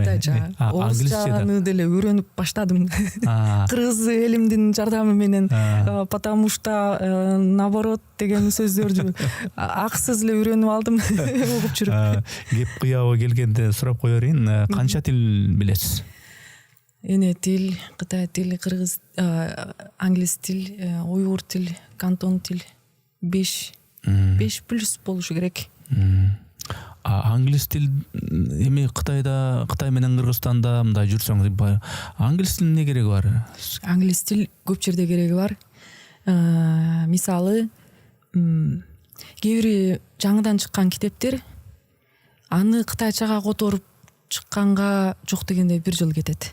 Басмадан чыгарып болгонго чейин. Кыргыз тилден чыгарып болгонго ан сайын көп убакыт кетет. Эгер түзмө-түз ошол китеп чыкканда эле аны алып сатып алып окуудай деңгээл болсо, элден билимдүүрөөк болобуз. Бул бир. Экинчиден түп нускадан окуйсуң дегендей, өз нускасын көрөбүз да. Экинчиден биз көчмөн калкпыз го. Биз Кыргызстан, Кытай эки өлкө менен эле өтүп кетебизби? Канча көп өлкөлөрдү кыдырыш керек. Кыдырганда элден көз карандуу болбой, түзмө-түз өзүңдүн оюңду, элдин характерин, элдин жашоосун, ошол коомго мен кантип киришип, мен өзүмдү элестетип, келечекте мен биякта калып калсам кантип нан таап жейм, кантип ушул коомдо өзүмдүн бир ордумду табам, бекемдейм деген идея болот да. Мен ар дайым ар бир өлкөгө барганда ошентип ойлойм. Анда тил керек. Көп өлкөдө негизи англис тил көп таралган. Анткени бул кыргызчага салыштырганда, кытайчага салыштырганда, орусчага салыштырганда эң оңой тил англис тили. Анан жанагы ден соолук, саламаттык сактоо, медицина жаатында мындай докторлор менен ошо докторлордун баягы дарылоочу тараптын ортосунда менеджерлик кылам деп өтүңүзбү? Анан мен Инстаграмды карасам, жанагы жүрөк кемтиги бар, ушундай дарты бар адамдарды ушу дарылатуу, аларды ушу докторлор менен байланыштыруу жагы менен иштешет экенсиз. Бул оорунун себебин, Кыргызстанда эмне үчүн мындай жүрөк кемтиги бар, ушул илдетке кабылгандар көп болуп атат, мунун себеби эмнеде экен, ошону биле алдыңызбы? Аны 100% изилдеп чыккан илим макалалар деле бар. А бирок Кыргызстанда абал дагы башкачараак. Ал изилдеп чыккан себептерден тышкары дагы көрүнүштөр бар да. Себептери биринчи, биз тоолуу аймакта жайгашкан улутпуз. Бийик тоо жеринде көбүнчө ушундай жүрөк кемтиги бар балдар төрөлүп калат. Бул бир. Экинчи, тукумкучулук. Ата бабалардан генден калган маселе. Кээ бир тайта тайнесинде бар, апасында жок, бирок өзүндө болуп калат ушундай балдар. Үчүнчүдөн, курсактагы кезде, бөбөк курсакта апасы билип-билбей дары ичип алып, же температура болуп, же ооруп калып, бир катуу башка оору менен ооругандар. Ушундай. Анан дагы 4-үнчү нервденген. Бул стресс, кыжалат болуп, ачууланып, ошонун баары түз балага таасир этет. Анан дагы аба. Азыркы бул аба. Смог болуп атпайбы? Дем менен кирет. Баланын өпкөсү менен жүрөгү бир системада болот. Анан тазалык. Эрекче Кыргызстандагы үй бүлөлүк үйдүн оокаттарын кылып жүргөн апаларга, келиндерге айткым келет. Тазалыкка көбүрөөк маани бергиле деп. Анткени алып келген эт таза. Алып келген продукциялар таза. Бирок жууган идишиң таза эмес. Баягы камырды жайган, эбелек менен жайган тиги дасторкону супара. Супаранын аты, мааниси ошол да. Азыр кайсыл үй бүлөдө ошол бар? Атайын ошол нерсени ылайыкташ керек, ал жок. Анан байкасаңыз, баягы чай пай ичкенде салган дасторкону деле жоголуп баратат. Конок чакырбаса дасторкон жайылбайт, атайын дасторкон. Үстүнө пластик менен жасалган жабуусу бар. Ошону кайра майлык менен арчып, самындап арчып, анан ошонун үстүнө чай ичишет, ошонун үстүнө бирдеме кылышат, телефон чукулашат, кайра ошонун үстүнө эбелик менен камырды жаят.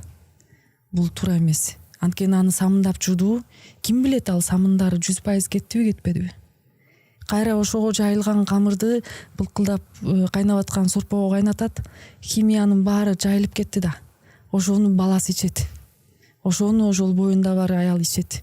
Баласы эмне болуп төрөлөт? Андан сырткары мына бул инсульт деп коет го. Инсульттун ар кандай этаптарын эмдөө жагына дагы ушундай себепчи болот экенсиздер. Эмне себептен адамдар ошо акыркы кезде ошо инсульт болуп, ошо жүрөгү ошо кармап кече эле жапжакшынакай эле жүргөн, анан азыр кете бериптир деп инсульт болуп депчи. Эмне себеп болуп бул ушундай оорулар көп болуп атат? Инсульттун мээ менен жүрөк негизи, мээде маселе болгондо жүрөккө байкабай эле мээнин дабасын издеп көрүү бул туура эмес. Жүрөк менен мээни бирге эмдеп жүрүш керек. Кан тамыры аркылуу пайда болгон оору да инсульт. Же ошол нервти басып калган, мээдеки тамыр түйүлүп калып, кан ошол жакта уюп калып, анан нервти басып калат жарылгандан кийин. Анан ошондон кийин киши эс ушун жоготуп коюп инсульт алат. Дагы ошол жер тосулуп калып, оксиген өтпөйт, аба жетишпей, ошол жерде мээси токтоп калат. Эки түрү болот да. Инсульт алгандын бул көбүнчө инсульт алган кишилер аракети аз, тен аракети аз. Күндүз жөнөкөй жеңил тамак жейт, кечинде анан шашпай 4 саат, 5 саат чай ичет, майды, чучуктарды жейт, аш келди деп пловду жейт, кайра анан устукан тартат деп аны жейт. Баягы тойдо көрүп атабыз го.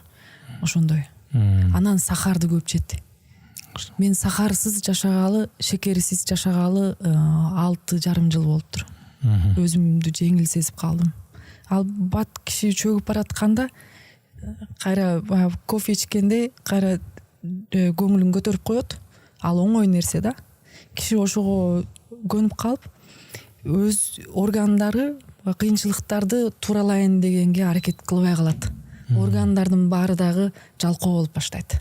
Анан май басат боорго, анан жүрөк кан тамырларга дагы май басып калат, ичинде бир кандар уюп калат, анан тосулат уюла бергенден кийин. Анан же мээге же жүрөккө маселе залакасы көп тиет да. Анан инсульт боюнча азыр биз камынып аткан бир жумушубуз бар. Көбүнчө инсульт алгандан кийин жарым тенеси иштебей, колу буту же бети дагы кыйшык болуп, кээ бирөөлөрү акылынан дагы артына кетип калып, өз жашоосун өз алдыга жылдыра албай калат да. Туалетке дагы өзү бара албай төшөктө жатып калган көп кишини көрдүм. Бул кишилерге азыр Кыргызстанда бир нерсе кем, реабилитация. Жогорку деңгээлдеги реабилитация жок. Анан элдин жашоосуна ыңгайлаштырыш керек. Бул кишилер шаарда болбосо анда ташталып калат. Эгер биз бир форматты жаратсак, ар бир киши өз үйүндө эле күндө жарым саат же 1 сааттан ошол биз жараткан, биз жеткирген шаймандар аркылуу, аппарат аркылуу басканды үйрөнүп, булчуңду кайра күчтөндүрүп, кайра туура басканды үйрөнүп, баягы баланы тайтайлап бастыргандай. Ошол абалга колун бутылкөнүн оозун ачып, кайра жаап, куюп, кайра ичип, ошол колдорду кайра иштетип, ошолорду үйрөнсө, үй бүлөсүнө дагы жүк болбойт да. Чыгым дагы аз болот. Эми ден соолук маселесинде кеп козгосок эле, айрыкча ушу мен комментарийлерден көп байкайм, ушул кишини кантип табат экенбиз, дагы моуну сурайын дедим эле деп, могул ушул биздин подкастта көп комментарийлер болот болуш керек. Анан эми ал деле түшүнүктүү, ошон үчүн эгер мүмкүн болсо бир номерди Instagram аккаунт эле жазып койсок түзмө менен байланыша алат да. Түшүнүктүү. Айбулак жумак. Түшүнүктүү. Анда Инстаграмдан жана Айбулак жумак деп сизди тапса болот экен, ошол жерде жекелей жазса болот. Анан жалпы бир кеңеш нускама айта аласызбы? Мындай Кытайда мисалы үчүн ден соолукка карата негизинен кытайларда могу нерселерге маани берилет. Ошон үчүн ден соолугу алар сак, чың, моундай нерселерге такыр жолобойт. Моундай нерселерди сөзсүз жасайт. Өзүн мындай ден соолугу чың болуш үчүн моолорду сөзсүз жейт ичет. Моолорго такыр жолобойт деген сыяктуу мындай ушундай бир кыскача айтып кетесизби? Кытайлар акыркы күндөрдө дагы түшүнүп калды. Эт керек экен. Мурун биз чөп чар жеп эле соо болуп жүрөбүз деп ойлогонбуз. Эт керек экен деп канды толуктайт.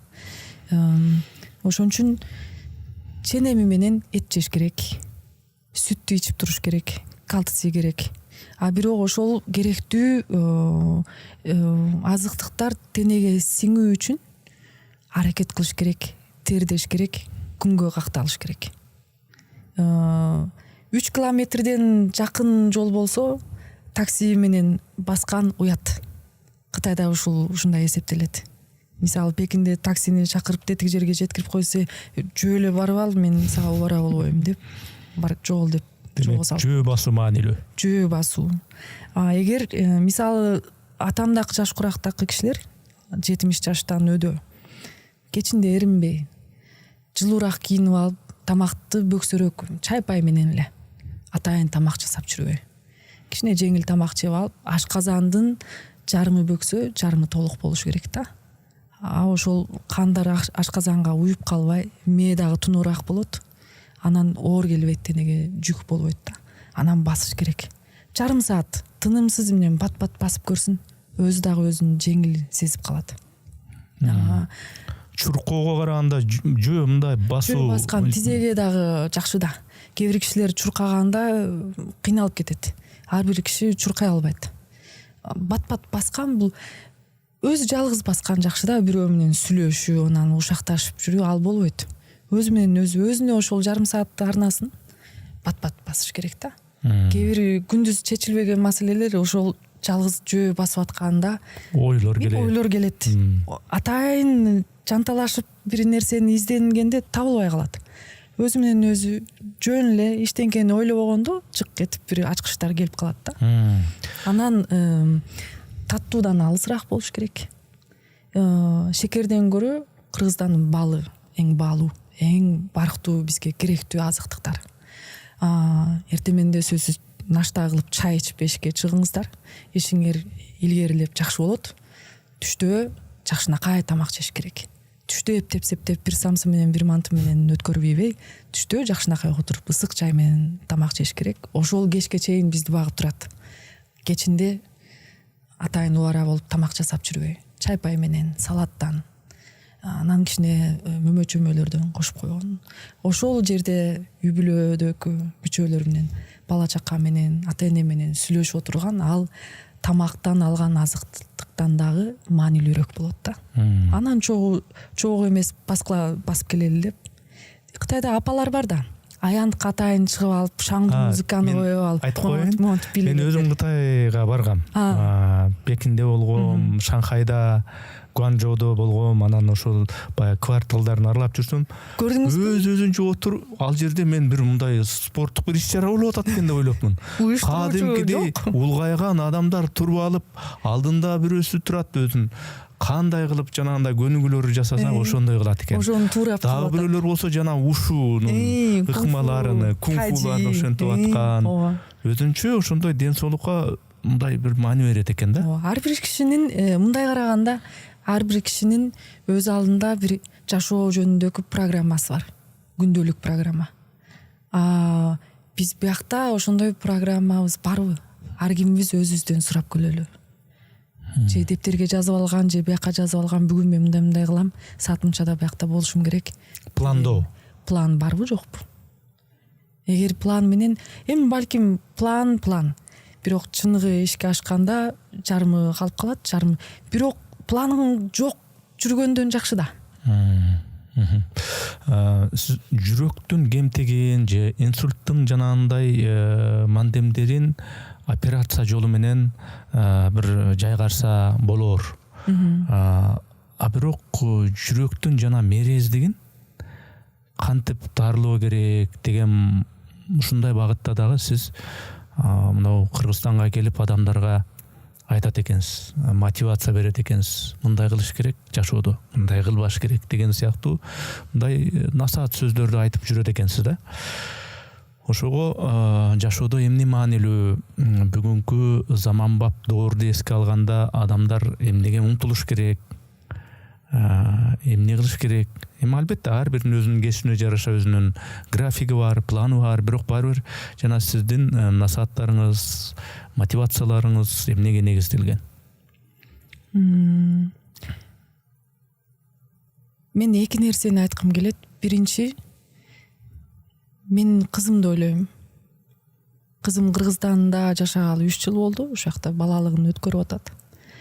10 жылдан кийин, 20 жылдан кийин Кыргызстандын коомчулугундагы жаштардын катарында болуп калат да. Ошол жакта иштейт, буйруса ошол жакта окуйт.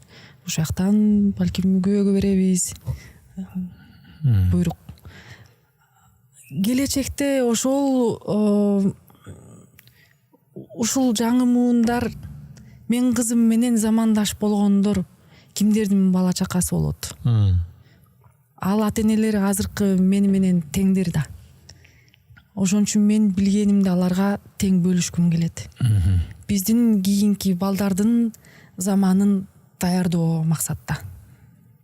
Биз жетпеген же биз өткөрө албаган нерсени келечектеги ушул жаштар көрүп калса, биздин тажрыйбабыздан пайдаланып, биздин негизибизде алар жакшы күн көрсө деген ойдомун. Анан экинчиден мен тең бөлүшкөндү аябай жакшы көрөм. Кээ бир кезде сизге ырыр деле ырктып коем, буюрса эртең бүрсү күнү Эрнест байке мына ыры сонун экен, угуп көрсөңүз деп. Же мындай кино бар экен, палан концертке бардым. Мына жерде мындай нерсе бар экен деп тең бөлүшкөндү аябай жакшы көрөм. Бул бир. Анан дагы мага жашоомдо эң маанилүү, сиз азыр мени карап туруп атасыз. Жөн эле монтип караган жоксуз. Ар бир кишиге бири-бирибизге маани берип, чынчылдык менен угуп, түшүнүп, кайра кайтаруу, көңүл көтөрүү болот да. Эгер маани бербей карасаңыз, мен сезип турам, мындай эле убакыт өткөрүп атабыз деп. Сиз чыныгы карап атасыз, угуп атасыз. Бул менин көңүлүмдү көтөрүп туруп атат. Мен кайра чынчылдык менен сизге жооп берип атам, кайра сиздин көңүлүңүздү көтөрөт. Ыхластуулук. Ооба. Ошон үчүн ар бир киши бири-бирибизди ушинтип көңүлүбүздү жөлөп турсак, бул коом кантип тынч болбосун. Тынч болгондо кишилер алдыга умтулат. Өнүгөбүз. Жашоо кантип керемет болбой калсын. Адамга өмүр берилет. Ал өмүрдү ал адам өзүнүн эркине жараша каалагандай пайдалана алат. Анткени анын өмүрү, анын денеси дегенде, буту колу дегенде. Анан мындайча айтканда мен өзүмдүн эрким. Мындай жашайынбы, тигиндей жашайынбы? Эмне үчүн мен сөзсүз эле мондай кылып, мондай эрежелерди карманышым керек?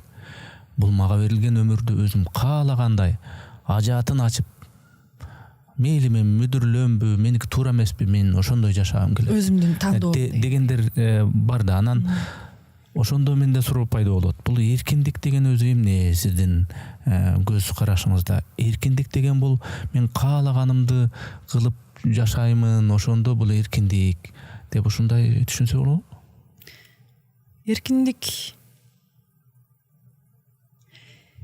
ар бир нерсенин чени болот да. Мисалы, бул градус ушундай болсо, бул салаңдап микрофон түшүп калат. Бул эркиндиктен алыстайт. Мисаллаштырганда. Эркиндик эгер бир ченинен ашып кетсе, тузу өтүп кетет, даамдуу болбой калат. Кичине кем болуп калса, даамы жок болуп калат.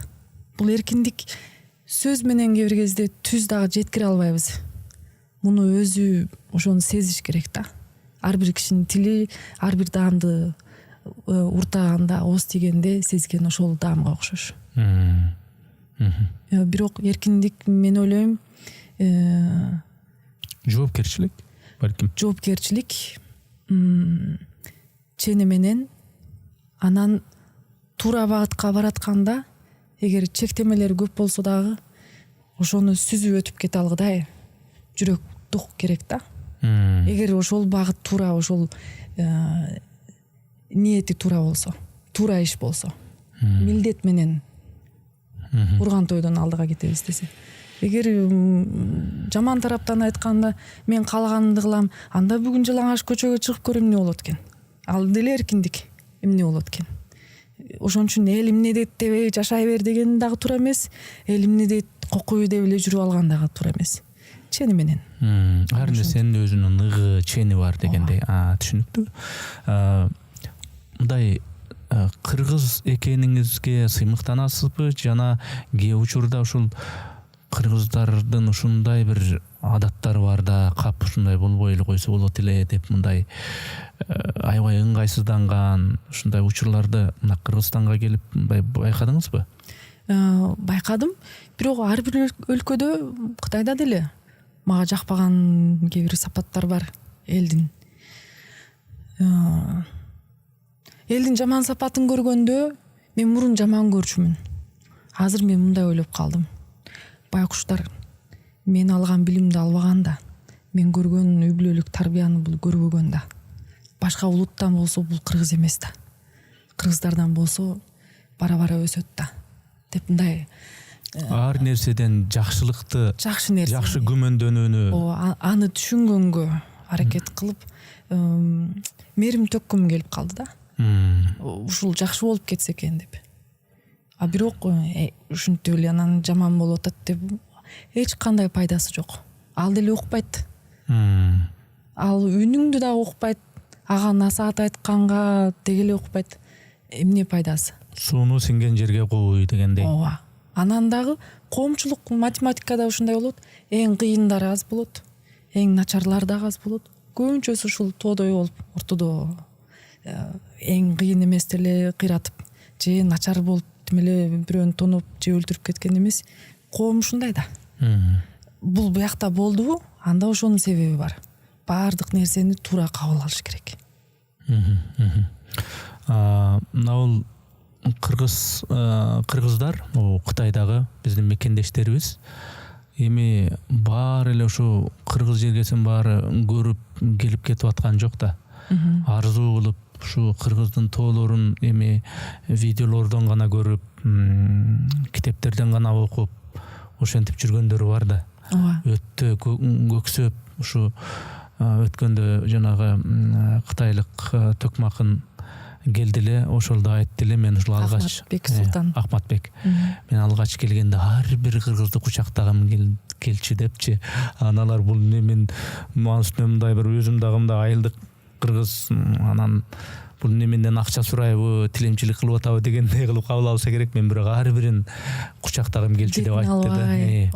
Анан ошол Кытайдагы кыргыздардын эң сөзү, кусалыгы, кыргызды көрөйүн, кыргыздын жергесин көрөйүн дегени эми сөз менен жеткирип берүү мүмкүн эмес. Бирок ушул жака келип, кадимкидей эле адамдар экенин, кадимкидей эле проблемалары бар экенин, арасында ар кандайлары бар экенин, начарлары бар экенин, өтө начарлары бар экенин, өтө мыктылары бар экенин, керемет мүнөздөрү бар кыргыздар бар экенин көрүшөт да. Анан эми сизде деле ошондой сезимдер болгондур дегендей. Анан кандай ыңгайлаштыңызбы бул коом менен, өйдөсүнө төмөнүнө, жаманына жакшысына мындай көнүштүңүзбү? Көрдүк, ооба. Урулуп согулуп көрдүк. Менден акча сурап бербей койгондор болду. Же айтпай туруп менин акчамды суруп кеткендер болду. Жакшы эле жакындар эле убагында. Ушунча өзүмдү жеп койдум аралыкта. Психологко барып көрүнүп жүрдүм. Кийин анан быйыл айтта, Курман айт болгон күнү эртеменде Инстаграмга чыгарып койдум. Менден карыз алып кайтарбагандар, алдап кеткендер, эң азы 100 000 сомдон сиздин бир кесиптешиңиз. Эң көбү болгондо мурун Минздравда зам болуп иштеген бирөө. Такыр жок. Анан мен жаздым.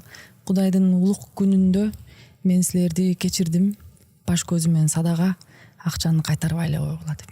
Анткени анын баарын күндө ойлой берсең өзүңдү жеп коет экенсиң. Ичинен жей. Диш жууп атканда, кир жууп атканда, карыз алып алдым эле ушуну бербей жүрөм деген адам ойлонбойт. Ооба. Ошого мындай акылсызга караганда акылдуу адам көп ойлонот экен. Кыйналат. Анан уну чыгарбайынчы болду, анан үмүттөнбөй эле коеюн деп анан Instagram баракчама чыгардым сториске. Кайтарбай эле койгула, баш көзүн садага, айтыңар марек болсун деп. Анан аларга жеке дагы жөнөтүп койдум. Эч кимиси мен кайтарат элем, антпе деп айткан жок. Баары yes деди го ичинде. Бирок ошолор мени тарбиялап чоңойтту. Азыр мен баарына даярмын. Андан кийин бирөө менден сураса, ар бир акчанын орду бар, бере албайм дедим. Дагы мамиле жагынан мен өтө чынчылдык менен катышат элем эл менен.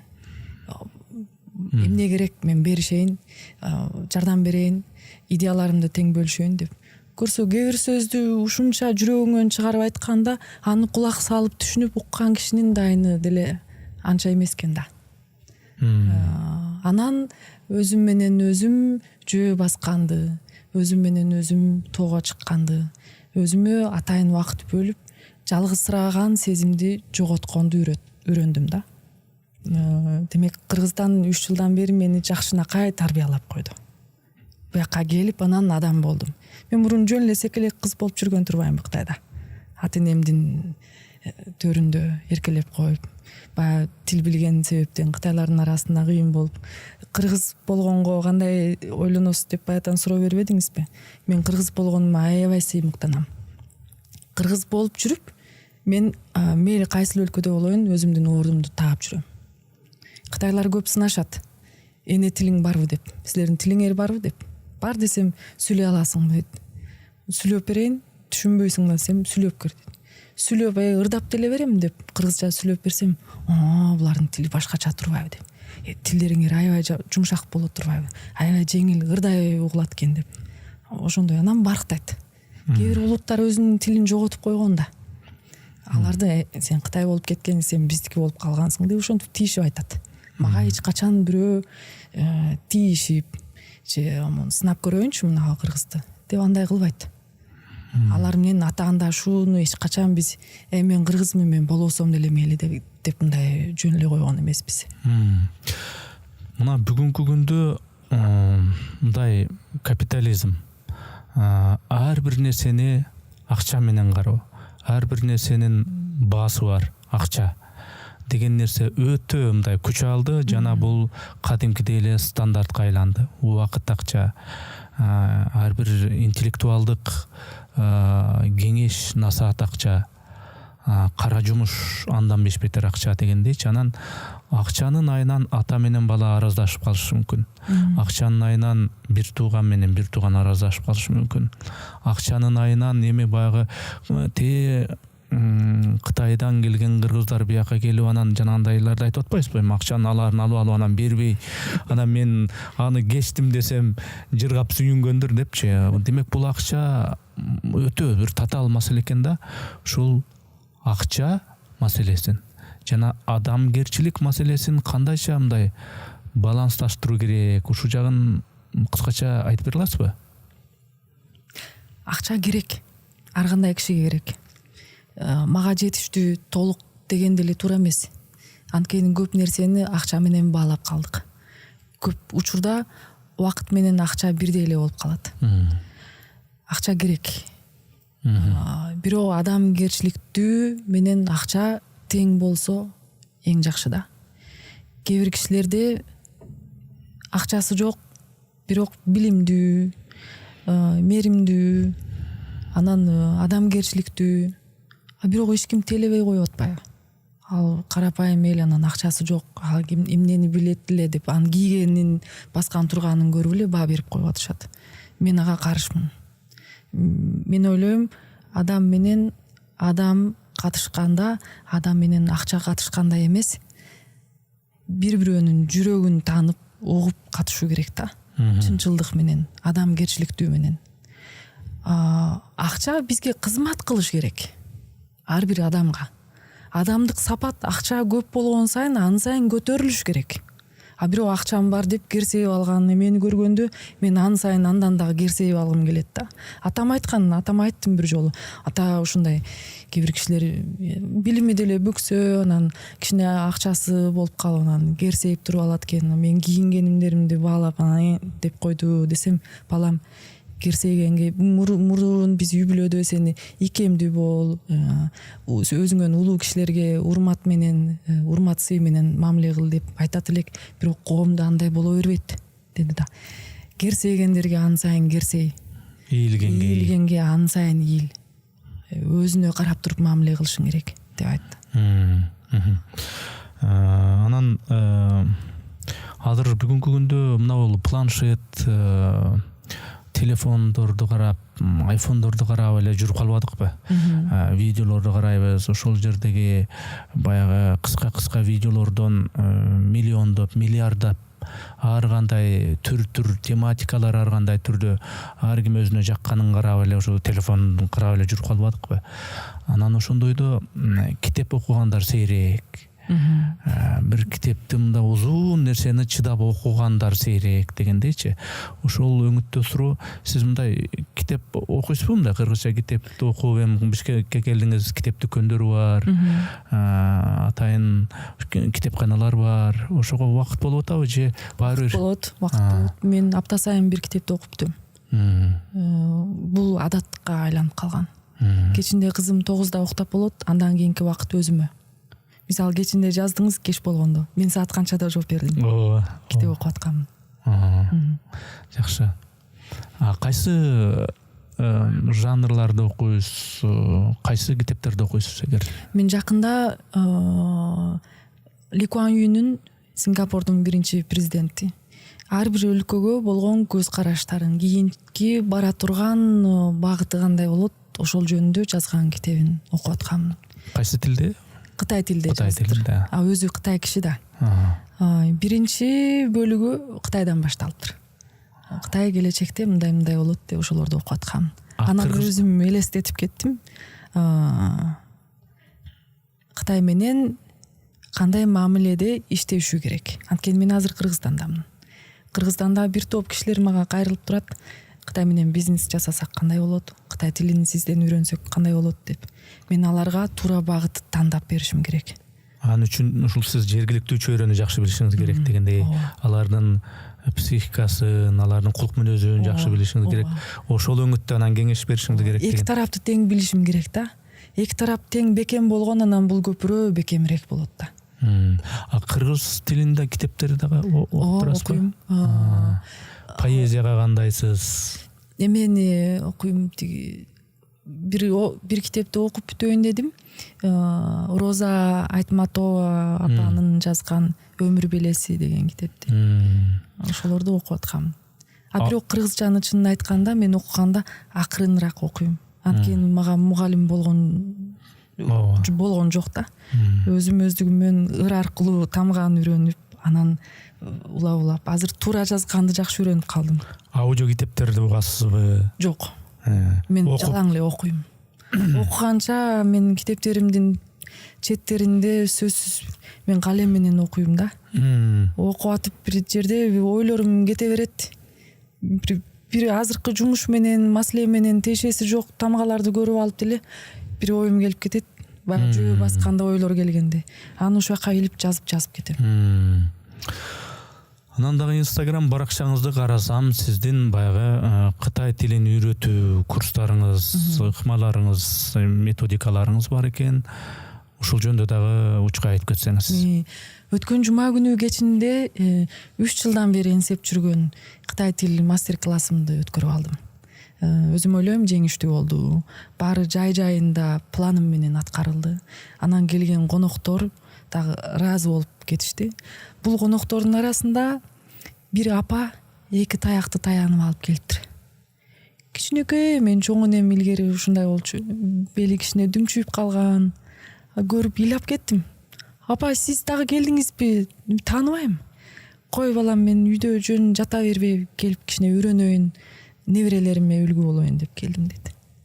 Анан өзүм тосуп алып отургуздум. Баягы сабак учурунда эми көпчүлүктөр ойлойт да. Кытай тилинин иероглифтери көп, аны качан жаттап болобуз? Оор тил да, анан тилибиз дагы келбей калат да. Качан окуп баш аягына чейин чыгып болобуз деп. Бирок ошол бир сабактын ичинде мен бир 10-15 иероглифти үйрөттүм. Бардыгы түшүндү, сиңиртти. Азыр өзүнөн сурасак деле жооп бере алат. Аябай жеңил арга менен жеткирдим.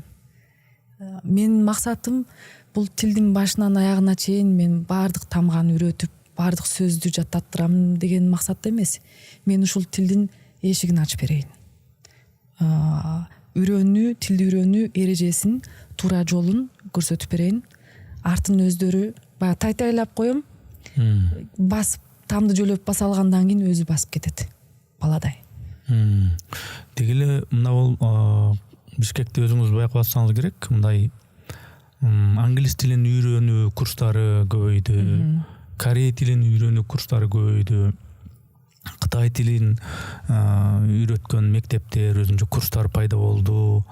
Ошо тил билүүнүн канчалык маанилүүлүгү жөнүндө дагы биздин көрөрмандарга өзүңүздүн баамыңызды айтып кетсеңиз.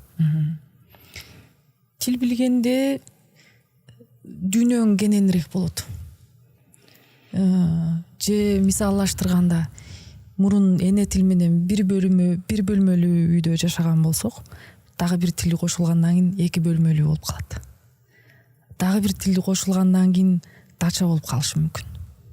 Дагы бир тил кошулгандан кийин 50-60 кабаттуу чоң курулуштун ээси болуп калабыз да. Анткени канча көп кабаттуу болгондо бийик жерде тура алабыз. Көзүбүзгө көп нерсе көрүнүп турат. Мурун көрүлбөгөн, жерде жүрмөлөп басып жүргөндө көрүлбөгөн нерсе. Коомго, дүйнөгө, жашоого, ар бир адамга болгон тааным дагы өзгөчө жаңырылат. Мен ошентип ойлойм. Анткени ар бир тилдин өзүнүн ой жүгүртүүсү болот. Мисалы орусча сүйлөгөндөр орусча ой жүгүртүү менен сүйлөшөт да. Кайра кыргызча сүйлө дегенде түзмө-түз орусчадан которуп сүйлөп калышат. Көп кишиден байкайм.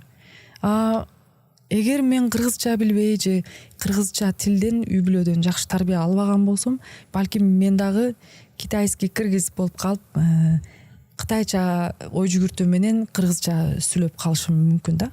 Бирок андай болгон жокмун. Ой жүгүртүүнүн түрү дагы көп болуп калат. Демек. Анткени залдын ичиндеги коздолгону, дизайны өзүнчө.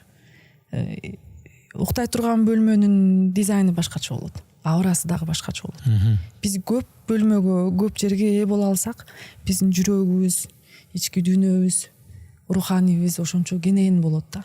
Анда берешен, майда чүйдө нерсеге маани бербей.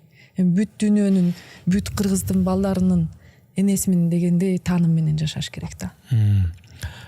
Өлкөлөр аралык мамилени мындай чыңдаган, ортодо көпүрө болгон атайын кызматтар бар. Бул элчилер, консулдар, дагы бир өкүлчүлүктөр. Сиздей адамдар мисалы үчүн тек гана мындай расмий андай элчилик, расмий консулдук мындай даражасы жок эле, тек гана эки өлкөнүн ортосунда жана медицина жаатында, тубаса элчи, маданият жаатында ушундай болуп көпүрөлүк кызматты аткарып жүрүшөт да. Эми ушул биздин маектешүүнүн подкасттын соңунда кыргыз тил маселеси боюнча сурабасам болбойт. Ошону сураган жокмун. Ушул Бишкектин көчөлөрүндө, Кыргызстандын башка аймактарында барып калганыңызда баары бир биздеги баягы орусча кошуп сүйлөгөн, кошуп эле сүйлөшпөстөн мындай чылкы эле орусча сүйлөп алган кыргыздарды, жигит кыздарды, кишилерди көрөт болушуңуз керек. Ошол кандай, ошолорду угуп кандай бир абалда каласыз? Мен ойлойм, жаштар күнөөлүү эмес. Ата-энелер, чоң ата, чоң апалар биринчи күнөөлүү. Капырагай Баткендеки Мадеменов. биринчи Капрагайдын бир китеби бар, Тасоркон четиндеки университет деген. Ошондо дагы айткан. Мейли эшикте башка тил менен окуп жүрө бер, билим ала бер, иштей бер. А бирок сен кыргызсың. Үйлөнгө келгенде эне тилиң менен балдарыңа сүйлөшүшүң керек. Балдарың сенден угуп, анан угуп туруп туурап тили менен анан үйрөнүп баштайт. Бул тилдин эрежеси, кандай тил болсо. Мен көчөдө көп көрүп калам. Апалар неберелерин жетелеп алып, "Хочешь, посмотри" деп сүйлөп басат да. Бизде эч качан андай абалдар көрүлбөгөн. Чоң апалардан неберелерине "Эй, балам, кыргызча сүйлө" деп, "Сенин кан суучаңды мен түшүнбөйм" деп. Кытайча бул улуттун аты Ханзу. Ошон үчүн биз кыргыздар кичине кыргызчалаштырып Ханзу деп айтып коебуз да. "Кан суучаңды түшүнбөйм, кан суучаңды кой, кыргызча сүйлө" деп айтат да.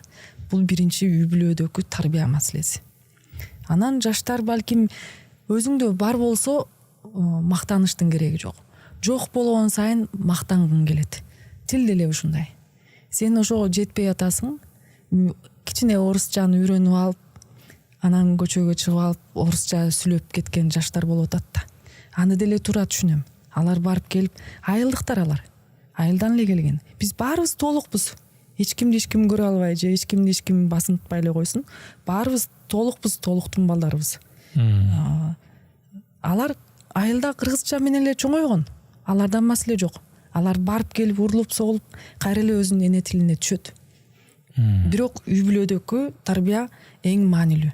Кийинки азыркы бала бакчада окуп аткан, баштооч мектепте окуп аткан, орто мектепте окуп аткан балдар эмне болот? Ошону ойлонуш керек да. Кытайда кээ бир улуттардын тили бар эле илгери. Кийин тили жоголуп кетти. Биз дагы кийин тили жок улуттардан болуп калсак, же биздин кийинки балдарыбыз, бала чакабыз эне тили жок экен деп эч ким теелебей, орус десе орус эмес, башка улут десе башка улут эмес, көрүнгөн кишиге мусапыр болуп көрүнүп жүргөн жакшыбы? Ошону кайсыл ата эне каалайт? Ошону эле ойлоп койсун. Кыргызча тил үйрөнгүлө, анан сүйлөгүлө деп айтпайм. Өзүнүн бала чакасын эле ойлосун. Кийин эмне болот ошолор? Абройлуу жашаган жакшыбы? Же акчанын үстүнө эле басынып алып, мен орусмун, мен кореямын, мен башка улутмун деп айтып жүргөн жакшыбы? Сен кимдигиңди өзүң жакшы билишиң керек да. Жакшы айттыңыз. Сырткы кебетең кыргыздай, монголой тилине кирип анан кийин бул кыргыз окшойт, башка окшойт деген менен өзү тили орусча сайрап турса, башка тилде сайрап турса, же ал улут эмес, же тиги улут эмес. Бул кандай болот өзү? Алөгөй болуп калат. Дагы бир нерсе кызык, ошону айтып берейин. Кытайда бул кебетени көргөндө бул Кытай эмес деп ойлойт мени көрүп эле. Чет өлкөдөн келген окшойт деп калат, сүйлөбөй турсаң. Анан мага же бирөө менен кытайча сүйлөшүп атканда барып кошулуп кытайча сүйлөсөм, "О, кытайчаны жакшы сүйлөй турбайсызбы?" дейт. Мен дагы ийинен таптап коюп, "Сиз деле жакшы сүйлөйт экенсиз" десем, каткырып кетет, тамашалап атат мени деп.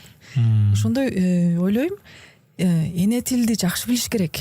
Ал сенин кимдигиң. Анан элдин тилин дагы биздин ата бабаларыбыздын генинен калган жакшы нерсе, эң жакшы нерсе, тилибиз жумшак. Каалаган тилге буруп кетсек, окшоштуруп сүйлөйбүз. Элдин тилин деле үйрөнүп чогуу алып жүрүш керек да. Азыр 5-6 тил, 7-8 тилге болгон мүмкүнчүлүк бар.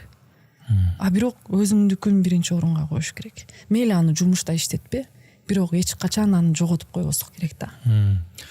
Айбул акайым, анда мен суроолордун бүт баарын берип бүттүм. Ушул бүгүнкү камдаган.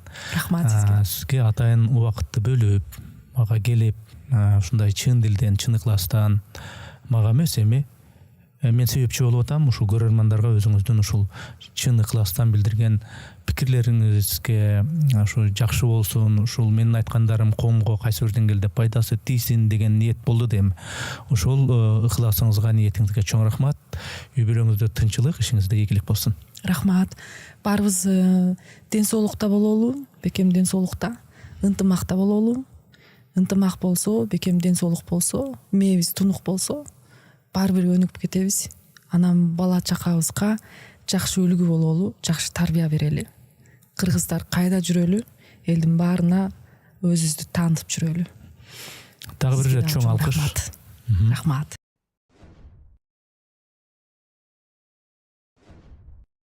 Урматтуу катталуучуларым, биз мамлекеттен же бир коммерциялык уюмдардан каржыланбайбыз. Мээнетибизди каржылай колдонуу каалоочулар үчүн эсеп капчыктарды, номерлерди жазып койдук. Урматтуу достор, катталганыңыз, бөлүшкөнүңүз, жакса жакты деп басканыңыз биз үчүн маанилүү.